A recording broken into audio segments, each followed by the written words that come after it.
Picture this. A young woman stumbles upon an ancient prophecy that promises wisdom, but curses her with visions of doomcan. She'll break free before it consumes her. Chapter 1. The Whisper in the Ruins. The sun hangs low over the rugged hills of Delphi, Greece, in the spring of 1925, casting golden rays across crumbling stone columns that have stood silent for centuries. Ilara Voss, a 24-year-old archaeologist with a penchant for unraveling history's secrets, wipes sweat from her brow as she kneels in the dust of an ancient temple. Her auburn hair is tied back, and her hazel eyes gleam with curiosity, her notebook filled with sketches of forgotten symbols. She's not here for fame or treasure, but for answers. Her father, a scholar, vanished a year ago while chasing myths. Of the Oracle of Delphi, Ilara's search has led her to this remote dig site, where locals whisper of a curse that haunts those who disturb the oracle's sacred ground. As she brushes dirt from a cracked stone tablet, she uncovers an inscription in ancient Greek: "Seek the oracle's truth, but beware her curse, for wisdom comes at a price." Her heart races. This is no ordinary relic. The air grows heavy, and a faint hum, like a distant voice, echoes in her ears. She shakes it off, blaming the heat, but the words linger, stirring a mix of excitement and unease. That night, in her tent, Ilara studies the tablet under lantern light, deciphering its cryptic message. It speaks of a hidden chamber beneath. The temple, sealed since the oracle's last prophecy, said to hold a relic that grants visions of the future. But the warning is clear. Those who claim the oracle's power are doomed to see their own destruction. Ilara's practical mind scoffs at curses, but her father's disappearance gnaws at her. Was he drawn to this same relic? She resolves to find the chamber, driven by a need to uncover the truth. The next day, she recruits Nikos, a local guide, with weathered hands and a skeptical grin, who warns her of the temple's dark history.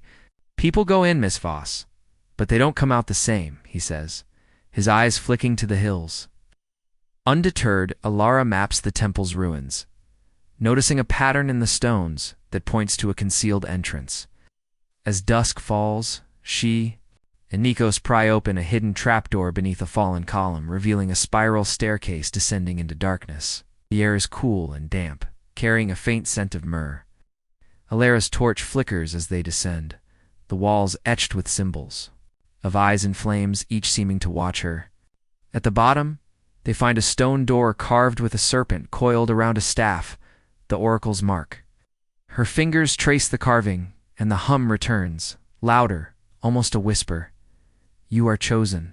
Startled, she glances at Nikos, who hears nothing, his face pale in the torchlight. Pushing the door, it creaks open, revealing a chamber lit by an unnatural glow. In the center stands a pedestal with a crystal orb, its surface swirling with faint colors, like trapped mist. Ilara steps forward, drawn to it, but as her hand hovers over the orb, a vision hits her: a flash of fire, a collapsing city, and her own face screaming. She stumbles back, heart pounding, as Nikos grabs her arm. "We should leave," he urges, but Ilara's resolve hardens. This orb, this curse, may hold the key to her father's fate. As they retreat, the whisper follows, promising answers, but warning of doom. The chapter closes with Ilara clutching her notebook, the orb's glow haunting her thoughts, determined to unlock its secrets despite the cost. Stay tuned for Chapter 2, where the curse's grip tightens and a stranger emerges from the shadows. Chapter 2. The stranger's warning. The night air in Delphi is crisp, the stars sharp above the ancient ruins as Ilara Voss sits outside her tent, the crystal orbs haunting visions still burning in her mind. Her notebook lies open, filled with sketches of the serpent-carved door and the eerie symbols from the hidden chamber. The whisper, "You are chosen," echoes in her thoughts, unsettling her usually rational mind. Her guide stokes the campfire, his face tense. "That place is cursed, Miss Voss," he says, glancing at the temple ruins. "You felt it too." Ilara nods but insists on returning at dawn to study the orb further, driven by the need to understand her father's fate. As they talk, a shadow moves beyond the firelight, a stranger, cloaked in dark robes, his face half hidden by a hood. Leave the oracle's relic alone, he warns, his voice low and gravelly. It destroyed your father, and it will destroy you. Ilara's heart skips. He knows her father. She demands answers, but the stranger tosses a small, worn coin etched with a serpent at her feet and vanishes into the night. The coin feels heavy in her hand, its edges warm, as if alive. Nikos urges her to abandon the dig, but Ilara's resolve strengthens this stranger's warning only fuels her need to uncover the truth. Back in her tent, she examines the coin, noticing it matches a symbol in her father's old journal, hinting at a secret society tied to the oracle. As she drifts to sleep, the whisper returns, louder, urging her back to the chamber. The chapter ends with Ilara gripping the coin, determined to face the curse head-on, unaware of the eyes watching from the darkness. Get ready for Chapter 3, where the orb reveals a chilling prophecy. Chapter 3. The prophecies grip the morning sun barely pierces the mist, shrouding the Delphi ruins, casting an ethereal glow over the ancient stones as Ilara Voss descends, the spiral staircase into the hidden chamber beneath the temple. Her torch flickers, illuminating the serpent-carved door, now slightly ajar, as if beckoning her return. The crystal orb on its pedestal pulses with a faint, otherworldly light, its swirling colors drawing her like a moth to flame. Her father's journal, tucked in her satchel, weighs heavily, its pages hinting at a secret society linked to the serpent symbol on the stranger's coin. The warning from the cloaked figure last night echoes in her mind. But Ilara's determination to uncover her father's fate overrides her fear. Nikos follows reluctantly, his footsteps hesitant, muttering about curses under his breath. Air in the chamber is colder now, thick with the scent of myrrh, and the walls seem to hum with a low, rhythmic pulse. Ilara approaches the orb, her hand trembling as she reaches out. The moment her fingers brush its surface, a jolt surges through her and her vision blurs. Images flood her mind, a city in flames, a cloaked figure wielding a staff, and a woman herself falling into darkness, her screams swallowed by a void. She gasps, pulling back, her heart pounding. Nikos grabs her shoulder, his voice urgent. What did you see? Ilara, shaken, describes the vision, her voice unsteady. It was a prophecy. Destruction, betrayal. And me at the center. Nikos pales, insisting they leave. But Ilara notices something new. The orb's pedestal has a faint inscription, barely visible, in ancient Greek. She deciphers it. The seer's gift is truth. The seer's curse is sight. The words chill her, suggesting the orb grants foresight at a terrible cost. Determined to learn more, Lara sketches the inscription in her journal, her hands steadying as her archaeologist's instincts take over. She examines the chamber's walls, finding more carving scenes of oracles with eyes aglow. Their faces twisted in agony, surrounded by serpents. One carving depicts a figure offering a coin to a hooded shadow, mirroring the stranger's act. Ilara's mind races. Is the secret society still active, guarding the orb's power? She pockets a loose stone fragment etched with a serpent, hoping it holds clues. As they climb back to the surface, the hum fades, but Ilara feels a weight in her chest, as if the orb's gaze lingers. Outside, the dig site is quiet, but she spots fresh footprints in the dust, too large for Nikos, too deliberate for a worker. Someone was watching. Back at camp, Ilara pores over her father's journal, finding a sketch of the orb labeled the Eye of Pythia. A note beside it reads, "They guard it, they kill for it." Her father's handwriting is frantic, unlike his usual precision, suggesting he uncovered something dangerous. Nikos Brewing Coffee shares a local legend. The oracle's relic was said to choose its seer, marking them with visions until they broke or died. Ilara shudders, but pushes forward, cross-referencing the journal with the coin's serpent symbol. She finds a reference to a group called the Order of the Serpent, rumored to protect the oracle's secrets through the ages. Could the stranger be one of them as night falls? Ilara notices a flicker of movement near the ruins, a cloaked figure, watching from a ridge. She grips the coin, her resolve hardening. The orb's prophecy has marked her, but she won't back down. The chapter closes with Alara staring into the fire, the journal open to her father's warning as the weight of the curse settles in. The stage is set for Chapter 4, where a dangerous encounter reveals the Order's reach. Chapter 4. Shadows of the Order. The moon hangs low over the Delphi ruins, its pale light casting jagged shadows across the ancient stones as Alara Voss crouches behind a fallen column, her breath shallow. The cloaked figure she spotted on the ridge has vanished, but the fresh footprints near the camp and the cryptic warnings in her father's journal about the Order of the Serpent keep her on edge. Her satchel, heavy with the serpent-etched stone fragment and the coin from the stranger, feels like a burden of secrets. The crystal orb's chilling prophesies city in flames.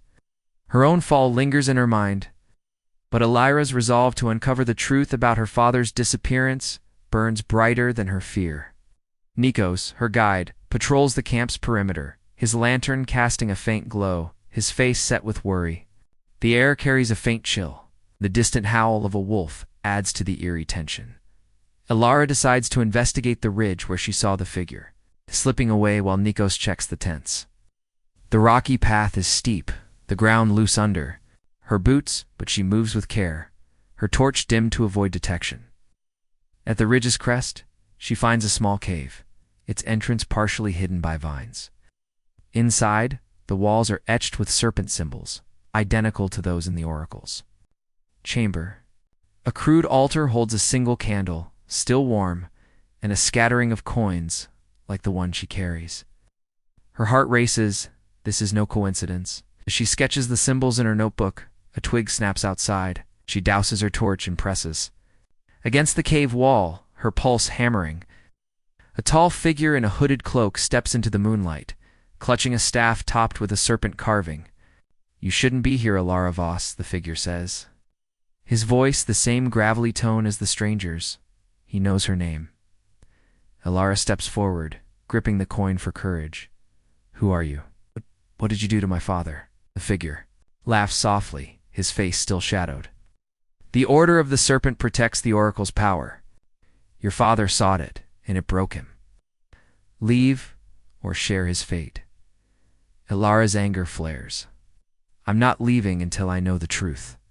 The figure raises his staff, but before he can act, Nikos' shout echoes from below, his lantern swinging. As he climbs the ridge, the stranger retreats, vanishing into the night, but not before dropping a folded parchment. Alara snatches it, her hands trembling as she unfolds it. It's a map, crudely drawn, showing a hidden path from the temple to a nearby village. Marked with the serpent symbol and the word Sanctuary of Pythia. Back at camp, Alara shows Nikos the map, her voice urgent. "This could lead to the Order's base or to my father." Nikos, skeptical, warns that the village Kastraki is rumored to shun outsiders, its elders tied to ancient rites. But Alara insists on following the lead, her archaeologist's instinct driving her.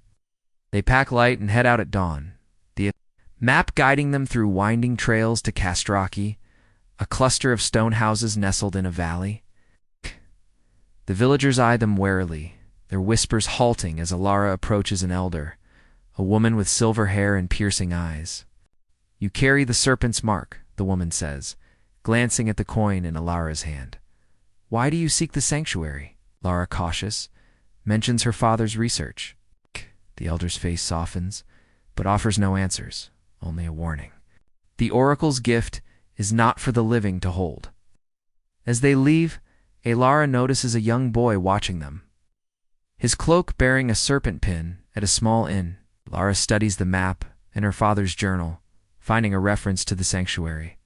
As a place where the Order tests its chosen seers, the prophecy's weight grows heavier, her vision of fire and betrayal replaying in her mind. Nikos, uneasy, suggests they return to the dig, but Alara refuses, sensing the sanctuary holds the key to the curse. As night falls, a knock at their door reveals the boy from earlier, his voice a whisper. "The Order meets at midnight. Follow me." Lara's heart pounds. She's close to answers, but danger looms.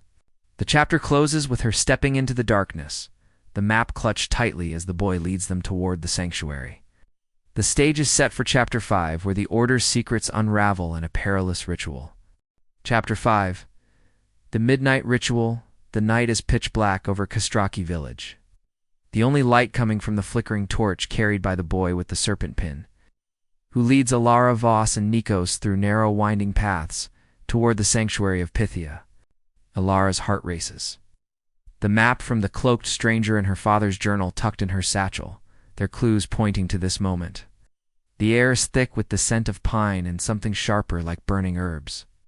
The boy, silent, except for hurried whispers to keep close, stops at a hidden grove where a stone archway looms, carved with serpents and glowing faintly under the moonlight. Alara feels the weight of the oracle's curse. Her earlier vision of fire and betrayal pulsing in her mind, but her need for answers drives her forward. Inside the grove, cloaked figures chant softly around a fire, their hoods hiding their faces. A central figure, taller than the rest, holds a staff topped with a serpent, its eyes glinting like rubies. "You've come for the oracle's truth," the figure intones, voice deep. Recognizing Alara, she steps forward, clutching the serpent. "Coin. Where's my father? What is the order hiding?" The figure laughs, gesturing to a stone altar where a smaller crystal orb, like the one in the temple, glows. "Touch it and see," they say. Against Nikos's protests, Alara reaches out and a vision hits, her father gaunt and pleading, trapped in a cell, begging the order to spare her. She staggers back, gasping as the figures close in, their chant growing louder. Nikos pulls her away, but the leader raises the staff. "Okay." And a blade flashes in the firelight. Alara and Nikos flee, dodging through the grove as footsteps pursue. They hide behind a boulder, the boy nowhere to be seen. Alara's mind races. The vision showed her father alive, but captive. The order's ritual, tied to the orb, seems to anoint seers, but at what cost? As the pursuers' torches fade, Alara whispers to Nikos, "We need to find that cell." He nods, fear in his eyes but loyalty stronger. They slip back to the village, Alara clutching the journal, its pages her only guide. The chapter ends. With her heart pounding, the oracle's curse tightening its grip as they plan to infiltrate the sanctuary's depths. Get ready for Chapter 6, where a hidden ally reveals a dangerous truth. Chapter 6. The Elise betrayal, the pre-dawn mist, clings to Castraki village. Shrouding the narrow alleys as Alara, Voss, and Nikos creep back from the grove, their hearts still racing from the Order of the Serpent's menacing ritual. Satchel holds her father's journal, the serpent coin, and the map to the sanctuary of Pythia, now marked with a new urgency after her vision of her father, alive but imprisoned. The oracle's curse weighs heavy, its prophecy of fire and betrayal haunting her every step. As they hide in a shadowed doorway near the inn, Lara's mind churns the orders. Pursuit means they're close to the truth, but danger is closer. Soft whistle breaks the silence, and the boy with the serpent pin emerges, his eyes wide with fear.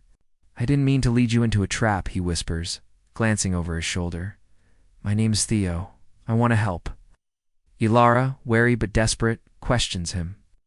Theo reveals he's an initiate of the order, forced to serve but hating. "Their cruelty? Your father's in the sanctuary's lower chambers," he says, sketching a rough path on Alara's map. "But the order will kill to protect the orb's power." Nikos, skeptical, grips his knife, but Alara trusts Theo's trembling hands. Sensing his sincerity, they follow him to a hidden tunnel beneath the village church, its entrance marked by a serpent carving. The air inside is dank, the walls slick with moss. Theo leads them to a locked iron gate, producing a key. "I stole it," he admits. Beyond a cell holds a gaunt figure, Lara's father, Dr. Voss, his eyes sunken, but alive. Alara, he croaks, gripping the bars. The orb, it's their tool to control fate. Before he can say more, footsteps echo, and Theo's face twists. "I'm sorry," he mutters, locking the gate behind them. The boy's betrayal stings as cloaked figures approach, their staffs gleaming. Lara clutches her father's hand. Through the bars, her resolve hardening. The chapter ends with her trapped, the oracle's curse tightening as the order closes in. The stage is set for Chapter 7, where a desperate escape uncovers a deeper secret. Chapter 7. The escapes cost the damp. The oppressive air of the sanctuary's underground tunnel presses against Alara Voss as she grips the iron bars of the cell, her father's frail hand trembling in hers. The betrayal by Theo, the young initiate, stings sharply, his key locking them in as the Order of the Serpent's footsteps echo closer, their staffs casting flickering shadows on the moss-covered walls. Nikos, his face taut with urgency, scans the cell for a way out, his knife useless. Against the sturdy lock, Ilara's satchel, holding her father's journal and the serpent coin, feels heavier, as if the oracle's curse itself weighs her down. Her father, Dr. Voss, whispers hoarsely, "The orb manipulates destinies. They'll kill to keep it." The prophecy of fire and betrayal burns in Elara's mind. But her resolve to save her father fuels her. Elara searches the cell, her fingers brushing the cold stone floor until she finds a loose brick.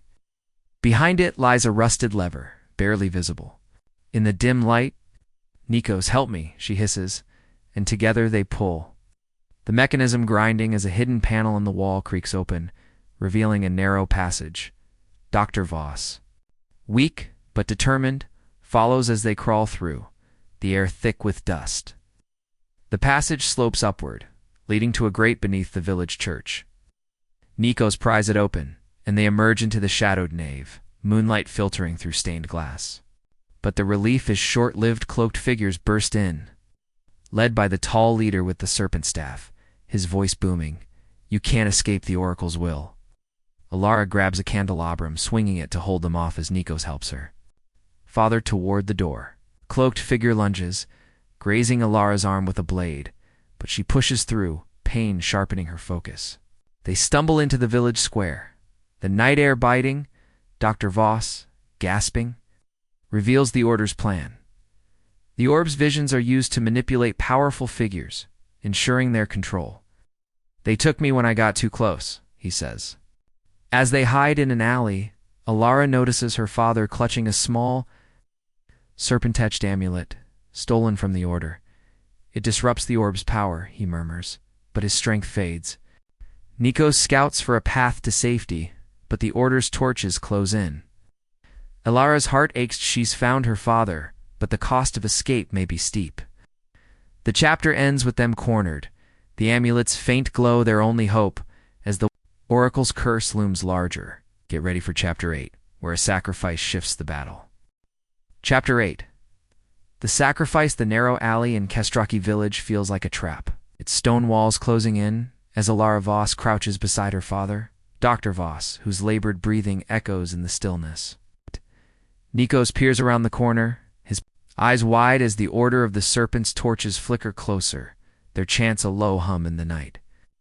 Ilara's arm throbs from the blade's graze, but she clutches the serpent-etched amulet her father stole, its faint glow pulsing like a heartbeat. The journal in her satchel holds clues to the Order's control over the oracle's orb, but the prophecy of fire and betrayal burns in her mind, urging caution. The amulet said to disrupt the orb's power is their only edge, but escape seems impossible with the Order closing in. Alara whispers to her father, "How does the amulet work?" Dr. Voss, his face pale, murmurs, "It breaks the orb's hold, but it needs a ritual." Words of the old tongue. Before he can explain, a torchlight floods the alley, and the Order's leader, his serpent staff raised, steps forward. "Hand over the amulet, Alara Voss," he demands, his voice cold. Nikos grips his knife, ready to fight, but Alara sees the odds. Too many cloaked figures to little space. Her father, struggling to stand, presses the amulet into her hand. "Run," he rasps. "I'll hold them." Alara protests, but he shoves her toward a gap in the wall, his eyes fierce with love.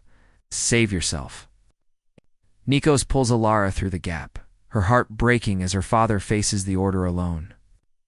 Shouts and a flash of light follow, the amulet's glow fading in her hand as if her father's act triggered something. They sprint through Kestraki's outskirts, reaching a wooded hill where Nikos knows a hidden trail. Lara, tears streaming, clutches the journal. Finding a page with a ritual chant in ancient Greek, likely the key to using the amulet. As they hide in a thicket, the orders, chants fade, but Alara knows her father's sacrifice has bought them time, not freedom. She vows to destroy the orb, her resolve hardened by loss. The chapter ends with Alara memorizing the chant, the amulet cold in her palm, as the curse's shadow looms. The stage is set for Chapter 9, where a final confrontation beckons. Chapter 9. The oracles challenge the dense forest outside Castraki village cloaks Ilara, Voss, and Nikos in darkness. The only sound their ragged breaths as they huddle beneath a canopy of pines. Ilara's heart aches from her father's sacrifice, his final stand against the Order of the Serpent buying them a fleeting escape. The serpent's amulet, now cold in her hand, and her father's journal, open to the ancient Greek chant, are her only weapons against the oracle's curse.